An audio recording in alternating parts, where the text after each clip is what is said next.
आज बजट सत्र के प्रारंभ में मैं समृद्धि की देवी मां लक्ष्मी को प्रणाम करता हूं।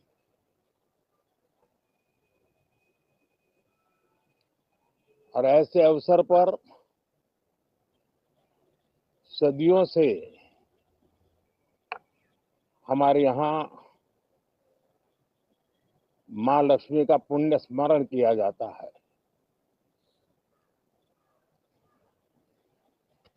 सिद्धि बुद्धि प्रदे देवी, सिद्धि बुद्धि प्रदे देवी, भुक्ति मुक्ति प्रदायिनी, भुक्ति मुक्ति प्रदायिनी, मंत्र मूर्ते सदा देवी, मंत्र मूर्ते सदा देवी, महालक्ष्मी नमोस्तुते, महालक्ष्मी नमोस्तुते। मां लक्ष्मी हमें सिद्धि और विवेक देती है, समृद्धि और कल्याण भी देती है। मैं मां लक्ष्मी से प्रार्थना करता हूं कि देश के हर गरीब एवं मध्यम वर्ग समुदाय पर मां लक्ष्मी की विशेष कृपा रहे। साथियों, हमारे गणतंत्र के 75 वर्ष पूरे हुए हैं।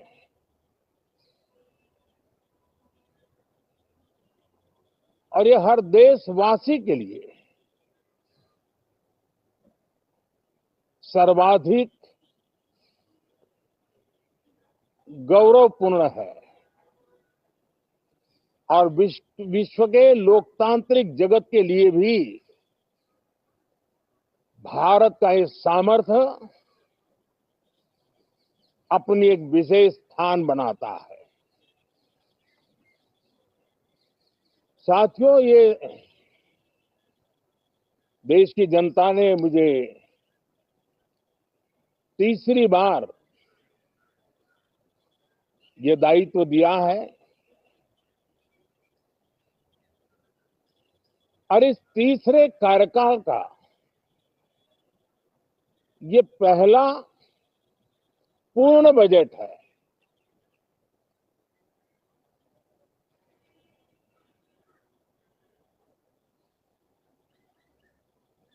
और मैं विश्वास से कह सकता हूं कि 2047 जब आजादी के 100 साल होंगे, विकसित भारत का जो संकल्प देश ने लिया है, ये बजट सत्र, ये बजट एक नया विश्वास पैदा करेगा, नई ऊर्जा देगा कि देश जब आजादी के 100 साल मनाएगा तब विकसित होके रहेगा। 140 करोड़ देशवासी अपने सामूहिक प्रयास से इस संकल्प को परिपूर्ण करेंगे। तीसरे टर्म में हम मिशन मोड में देश को सर्वांगीण विकास की दिशा में, चाहे वो भौगोलिक रूप से हो, सामाजिक रूप से हो या आर्थिक भिन्न भिन्न स्तर के संदर्भ में हो, हम सर्वांगीण विकास के संकल्प को लेकर के मिशन मोड में आगे बढ़ते जा रहे हैं। इनोवेशन, इंक्लूजन और इन्वेस्टमेंट, ये लगातार हमारे आर्थिक गतिविधि के रोड मैप का आधार रहा है। इस सत्र में हमेशा की तरह कई ऐतिहासिक बिल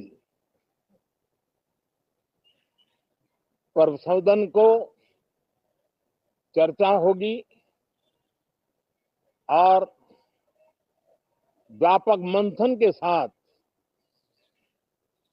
वो राष्ट्र की ताकत बढ़ाने का काम करने वाला कानून बनेंगे।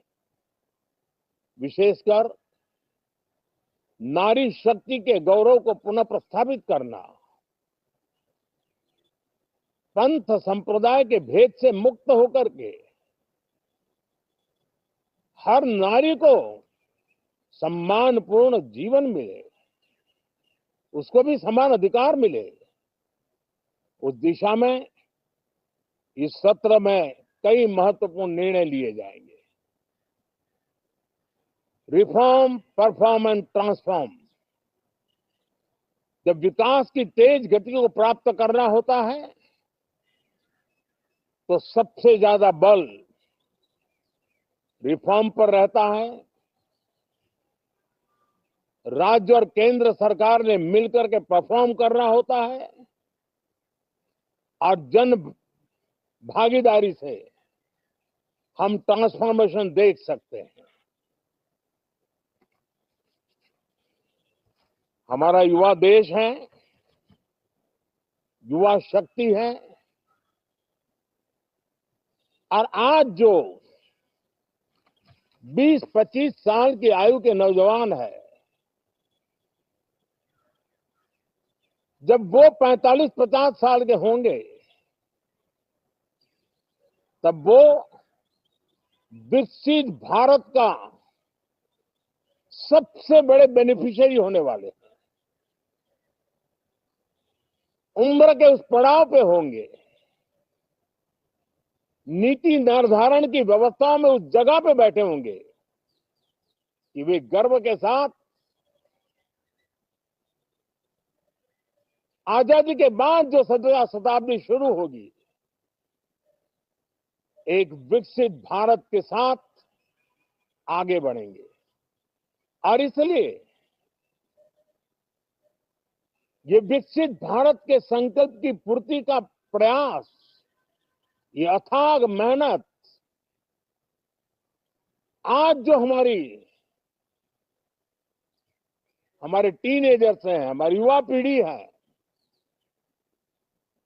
उनके लिए ये एक बहुत बड़ा तोहफा बनने वाली है। जो लोग 1930 में, 42 में आजादी के जंग में जुट गए थे, पूरी देश की युवा पीढ़ी खप गई थी आजादी के जंग में, और उसके फल 25 साल के बाद जो पीढ़ी आई उसको नसीब हुए। उस जंग में जो नौजवान थे उनको नसीब हुए। आजादी के पूर्व के वो 25 साल आजादी के जश्न मनाने का अवसर बना। वैसे ही ये 25 वर्ष समृद्ध भारत, विकसित भारत, ये संकल्प से सिद्धि और सिद्धि से शिखर तक पहुंचने का देशवासियों का इरादा। और इसलिए बजट सत्र में